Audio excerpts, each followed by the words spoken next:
సత్య, క్రిష్ వాళ్ళిద్దరూ కూడా ఇంటికి వస్తారు. రాగానే అక్కడ ఉన్న మహాదేవి అయితే ఆగండి, మీరు లోపలికి రావడానికి వీల్లేదు అని చెప్పి అంటూ ఉంటాడు.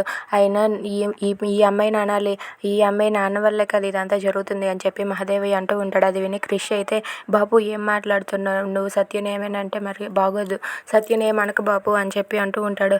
రే ఆపరా, నువ్వు నోరు మూయరా, నువ్వు కొంగుచాటు భర్తవి, నువ్వు కూడా వెళ్ళి చీర కట్టుకొని ఒక మూల కూర్చోరా, ఎందుకురా నువ్వు ఉన్నది అని చెప్పి వాళ్ళ నాన్న అయితే తిడుతూ ఉంటాడు. అది విని క్రిష్ ఒక్కసారిగా షాక్ అయిపోతాడు. ఇక సత్య కూడా ఏంటి మామయ్య ఎందుకు ఇలా కోపం పడుతున్నారని చెప్పి అనుకుంటూ ఉంటుంది. ఇంతలో అక్కడ ఉన్న క్రిష్ అయితే ఎందుకు బాబు ఏమైంది అని చెప్పి అడుగుతూ ఉంటాడు. ఆపరా నీ నాటకాలు, ఎందుకంటే మాజీ ప్రెసిడెంట్ వస్తారు, వాళ్ళకి మీరే మర్యాదలు చేయాలి, మీరే ఉండాలి అని చెప్పాను. అయినా సరే వాళ్ళు వచ్చేసరికి మీరేమో ఇంటి దగ్గర లేరు, వాళ్ళేమో వచ్చి వెళ్ళిపోయారు. వాళ్ళు మీ చిన్న కొడుకు మీ చిన్న కోడలు ఎక్కడ ఎక్కడ అని అడిగితే మేమేం సమాధానం చెప్పాలిరా, అయినా ఇదంతా చేసింది ఈ మహాతల్లే అని చెప్పి మహాదేవి అయితే సత్యాన్ని తిడుతూ ఉంటాడు. అది చూసి సత్య అయితే చాలా బాధపడుతూ ఉంటుంది.